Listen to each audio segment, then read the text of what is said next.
Morning students. Last lecture में हमने objective questions खत्म किए थे। सभी तरह के ऑब्जेक्टिव्स देख लिए हमने। उसमें फिल इन द ब्लैंक्स भी था, एमसीक्यू भी था, इंपॉर्टेंट पॉइंट्स फॉर ऑब्जेक्टिव्स भी था।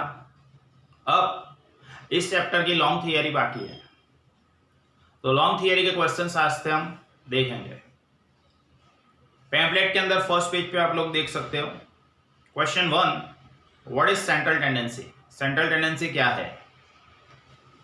और what is meant by major of central tendency? Major of central tendency का मीनिंग लिखना है, अर्थ લખવાનું છે। Define major of central tendency और डिफाइन एन एवरेज, मतलब मेजर ऑफ सेंट्रल टेंडेंसी का डेफिनेशन लिखना है या एवरेज का डेफिनेशन लिखना है। तो अब मेजर ऑफ सेंट्रल टेंडेंसी, उसका डेफिनेशन क्या है? फर्स्ट सेंटेंस में दिया है, an average is a single value which is representative of entire data. पूरा डेटा है, उसको किसी एक नंबर के अंदर हमें बताना है, तो उसके लिए एवरेज फाइंड करना पड़ेगा। जैसे कि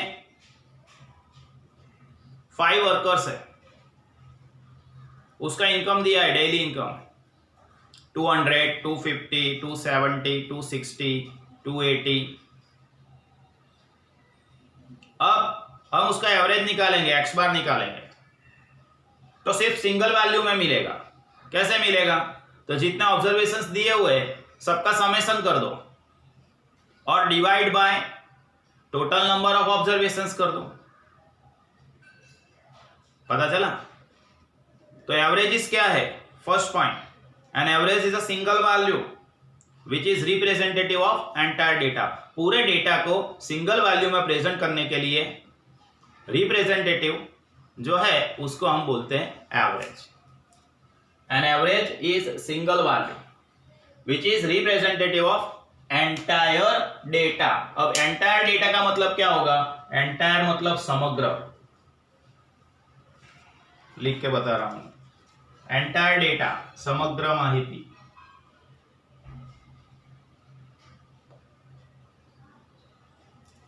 डेटा मतलब माहिती।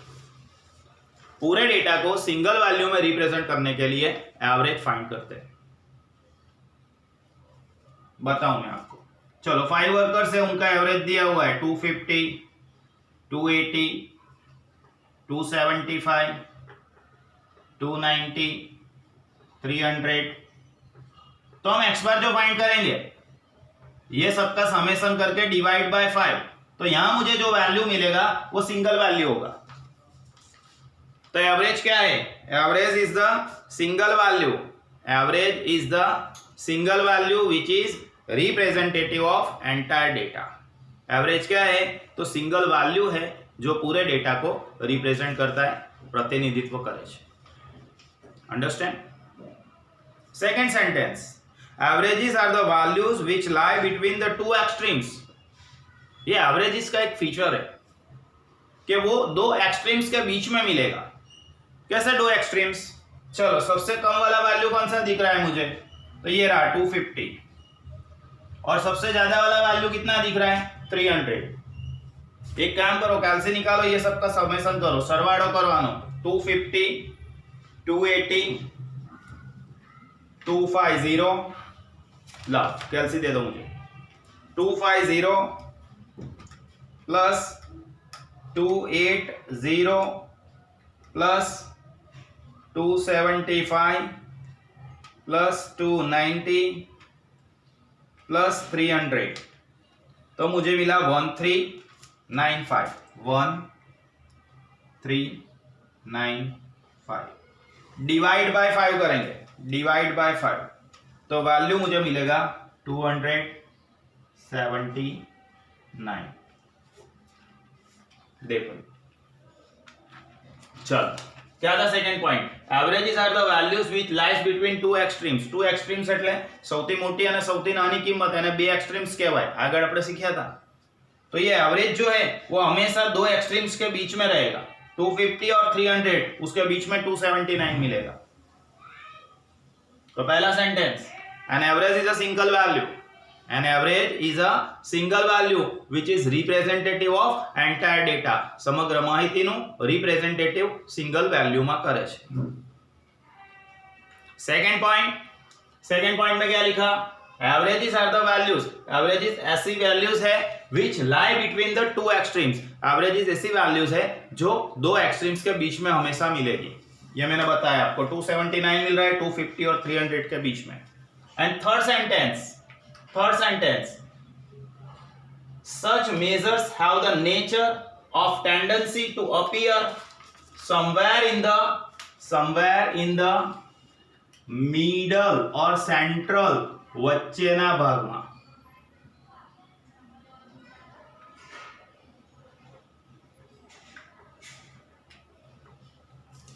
આવા જે મેજર્સ છે એનું એક નેચર છે. નેચર એટલે ગુણધર્મ છે કે એ ક્યાં આવેલા હોય છે? માહિતીના સેंट्रल पार्ट વચ્ચેના ભાગમાં આવેલા હોય છે. જુઓ 250 300 उसके बीच में हमको मिलेगा 279. So such measures have the nature of sentence और यहाँ ऑफ है ना, ये निकाल देना. ऑफ की जगह पे आपको लिखना पड़ेगा और. ऑफ की जगह पे आप लिखना और. नेचर और tendency to appear somewhere in the central part of the distribution. Distribution में बिल्कुल बीच में रहेगा. बीच में आता है इसलिए इसको क्या बोलते हैं? Measure of central tendency. Due to this feature એટલે લક્ષણ. ड्यू टू दिस फीचर આ લક્ષણને લીધે दे आर नेम्ड, उसको नाम दिया गया है. कौन सा नाम दिया गया है? As measure of central tendency. उसको मेजर ऑफ सेंट्रल टेंडेंसी बोलते हैं. समझ गए सभी सेंटेंस? देख लो फिर से. An average is a single value, एक सिंगल वैल्यू है which is representative of entire data. पूरे डेटा को रिप्रेजेंट करने वाला एक सिंगल वैल्यू है. दूसरा point, averages are the values which lies between the two extremes. एवरेजेस ऐसी वैल्यू है जो दो एक्सट्रीम्स के बीच में मिलेगी. मतलब સૌથી મોટી અને સૌથી નાની કિંમતની વચ્ચે મળશે. And third sentence such measures have the nature or tendency.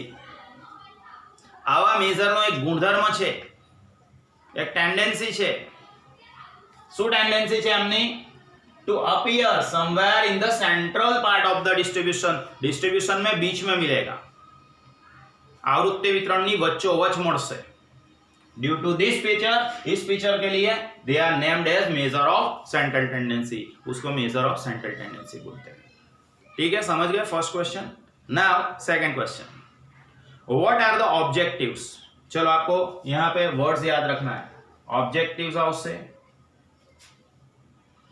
Function, uses, purpose पण आई सके. PURPOSE. ऑब्जेक्टिव्स हेतुओं, फंक्शंस कार्यों, यूजेस उपयोगों, पर्पस ऑब्जेक्ट्स ऑब्जेक्टिव्स हेतुओं. देखो अंदर, व्हाट आर द ऑब्जेक्टिव्स और फंक्शंस और uses of finding measure of central tendency. મધ્યવર્તી સ્થિતિના માપો શોધીએ તો આ માપો શોધવા માટેના હેતુઓ, કાર્યો, એના ઉપયોગો, पर्पस, ऑब्जेक्ट्स, ऐसे वर्ड भी हो सकते हैं. नीचे दिया हुआ है. और what are the objects of averaging. સરેરાશ કિંમતો શોધવાના ऑब्जेक्ट्स એટલે કે હેતુઓ કયા છે. what purpose does averages or measure of central tendency serves. Major of central tendency के कौन से पर्पस है? तो फंक्शन, फिर से देख लो, function, uses, objectives, objects, purpose of measure of central tendency. इस तरह से ये क्वेश्चन आ सकता है. ठीक है बेटा. चलो first point, it give a clear and concise picture in a single value. ये पहला पॉइंट था, उसके जैसा ही है भाई, क्लियर एंड कॉन्साइज पिक्चर. अब यहाँ हम क्या बोलेंगे कि भाई 5 वर्कर्स है, उसका एवरेज इनकम 279 रुपीज है. तो it gives clear and concise. Clear એટલે સ્પષ્ટ, कॉन्साइज विश्वसनीय. સ્પષ્ટ અને વિશ્વસનીય ચિત્ર રજૂ કરે છે. It gives clear and concise picture in a single value of huge mass of data. Huge mass of data, इसका मतलब क्या हुआ? Huge mass of data. Huge mass of data. વિસ્તૃત સ્વરૂપની માહિતી. Huge mass of data.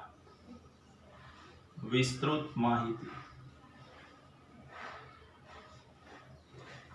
लिखा नहीं जा रहा है, आप लोग समझ लेना, फिर भी मैं ट्राई कर रहा हूं. ठीक है. ह्यूज मास ऑफ डेटा, विस्तृत स्वरूपनी माहिती. बहुत बड़े पैमाने पर डेटा दिया हुआ है, लेकिन उसका एवरेज निकालेंगे तो हमको सिंगल वैल्यू में मिल जाएगा. ठीक है. तो क्या बोला है? It gives a clear and concise picture in a single value.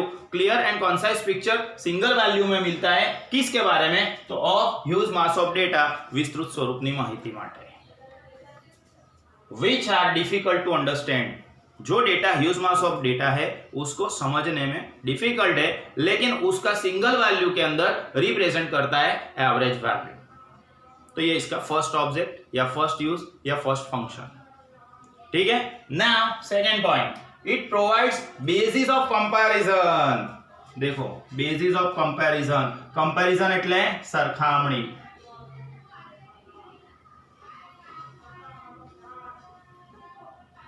Comparison करने के लिए हमको बेस मिलता है. किस तरह से बेस मिलेगा भाई कंपैरिजन के लिए? चलो, हमने सम्स के अंदर देखा था, शॉर्ट सम्स किए थे. Factory A factory B. Which firm pays out more total wages. कौन सी फर्म टोटल वेज ज्यादा पे कर रही है? पता है ना. फिर उसको क्या किया था हमने? n1 इंटू एक्स बार 1, n2 इंटू एक्स बार 2. तो कौन सी फर्म ने ज्यादा पे किया वो हमको मिल जाएगा. समझे? तो कहने का मतलब क्या है? It provides basis for comparison. સરખામણી કરવા માટેનો બેઝ પૂરો પાડે છે, આધાર પૂરો પાડે છે. સેકન્ડ પોઈન્ટ, ઇટ પ્રોવાઇડ, તે પૂરું પાડે છે the basis of comparison of 2 और मोर ग्रुप्स ऑफ डेटा. 2 या उससे ज्यादा ग्रुप्स दिए हुए तो उससे हम कंपैरिजन कर सकेंगे, સરખામણી કરી શકીશું. Which firm pays out more total wage? Which firm pays out more total wage per day? More total wage per month?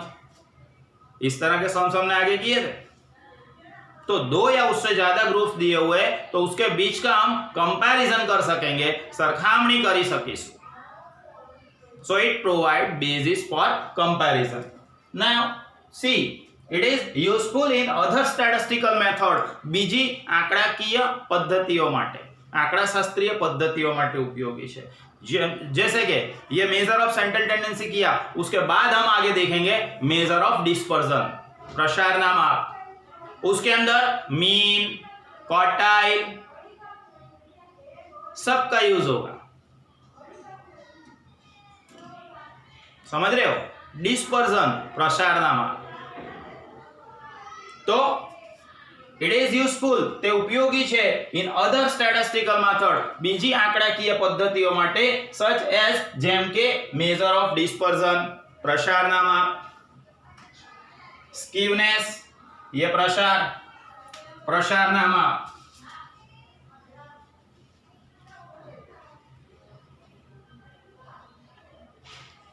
स्कीवनेस, विषमता.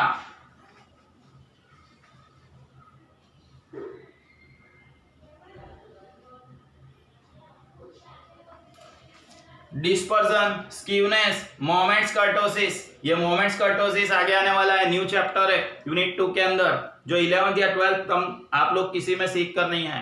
मोमेंट्स एंड कर्टोसिस, गुणन और प्रघात. ठीक है.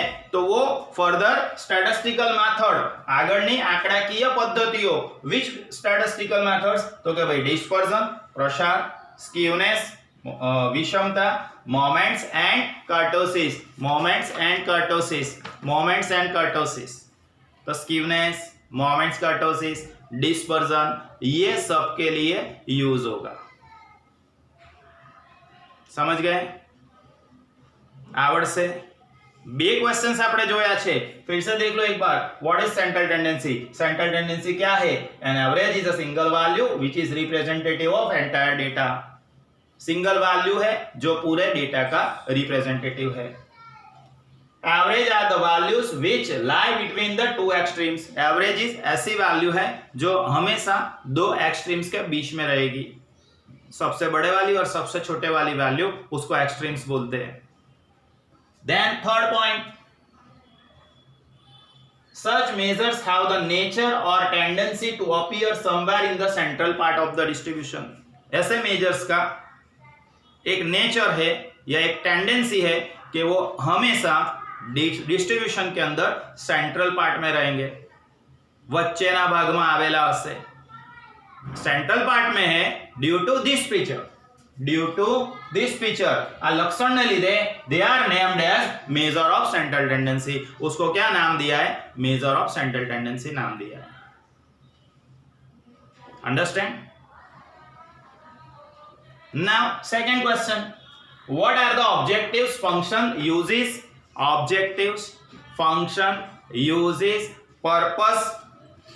purpose है ना objects ये सब नाम याद रखना है फिर से बता रहा हूं objectives functions uses objects and purpose ठीक है objectives functions uses and purpose okay तो व्हाट आर द ऑब्जेक्टिव्स और फंक्शन और यूजेस और पर्पस और objects of finding measure of central tendency મધ્યવર્તી સ્થિતિના માપો શોધવા માટેના કાર્યો ઉપયોગો કયા કયા છે એના વિશે લખવાનું છે તો first point it gives clear and concise picture in a single value single value के अंदर पूरे डेटा का क्लियर एंड कॉन्साइज એટલે સ્પષ્ટ અને વિશ્વસનીય ચિત્ર રજૂ કરે છે Huge mass of data વિસ્તૃત સ્વરૂપની માહિતી આપેલી હશે which are difficult to understand જો understand मतलब સમજવા માટે કેવી છે ડિફિકલ્ટ છે એવી huge mass of data નું સિંગલ વેલ્યુમાં રિપ્રેઝન્ટેશન કરશે કોણ તો કે ભાઈ measure of central tendency या averaging okay now second point it provide the basis of comparison हम क्या कर सकते हैं उसके ऊपर से कंपैरिजन कर सकते हैं group A group B group C तीन ग्रुप दिए factory A factory B factory C किस में ज्यादा प्रोडक्शन हुआ किस में एवरेज प्रोडक्शन ज्यादा है कौन सी फैक्ट्री का टोटल प्रोडक्शन ज्यादा है समझ रहे हो तो दो या उससे ज्यादा ग्रुप्स दिए हुए उसका हम कंपैरिजन सरखामणी करी सकिए छे इसलिए सेकंड पॉइंट लिखा है इट प्रोवाइड ते पूरू पाड़े छे द बेसिस ऑफ कंपैरिजन सरखामणी करवानो हेतु पूरू पाड़े छे basis of comparison of two or more groups of data दो या उससे ज्यादा ग्रुप्स के अंदर डेटा दिया हुआ है तो उसके लिए हम कंपैरिजन कर सकेंगे okay now third and final point it is useful in other statistical method बीजी आंकड़ाकीय पद्धतियों जैसा कि इसके बाद वाला चैप्टर हम देखेंगे मेजर्स ऑफ डिस्पर्जन प्रसारना मापो 11th के अंदर आपने किया है मेजर ऑफ डिस्पर्जन में क्या रहता है एक आवे छे रेंज विस्तार दूसरा क्वार्टाइल डेविएशन चतुर्थक विचलन क्यूडी थर्ड मीन डेविएशन सरेराश विचलन एमडी स्टैंडर्ड डेविएशन प्रमाणित विचलन एसडी तो वो मेजर ऑफ डिस्पर्जन है प्रसारना माप है स्कीवनेस मतलब विषमता तो स्कीवनेस के अंदर भी 2 पॉइंट आपने कंप्लीट किए थे 11th स्टैंडर्ड के अंदर Karl Pearson's method and Bowley's method Karl Pearson की विषमता और बाउली की विषमता और मैंने आपको बताया पहले से मोमेंट्स एंड कर्टोसिस ये 2 मेथड्स नहीं है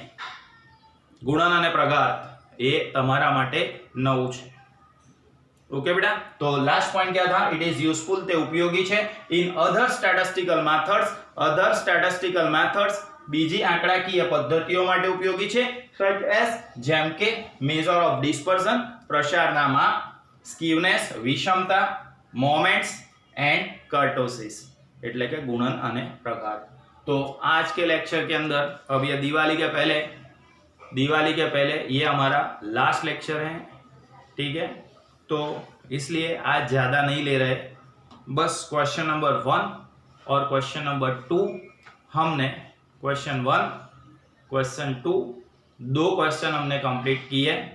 क्वेश्चन 1, क्वेश्चन 2, 2 क्वेश्चन हमने कंप्लीट किए आज के लेक्चर के अंदर। ठीक है, क्वेश्चन नंबर 3 जो कि मोस्ट इंपॉर्टेंट है, नेक्स्ट लेक्चर में आगे देखेंगे दिवाली के बाद। ठीक है बेटा। पूरा आधा साल हमने ऑनलाइन वीडियो उसके ऊपर ख़त्म किया है कोविड की परिस्थिति के लिए। ठीक है, आगे क्या होता है मुझे आपको किसी को पता नहीं है। वैसे बोल रहे 23 से शुरू होगा, देखते हैं कब शुरू होता है, लेकिन वीडियो तो आपके जारी रहेंगे। ठीक है बेटा, तो नेक्स्ट लेक्चर में मिलते हैं। Happy Diwali, happy new year in advance. Bye everyone बेटा।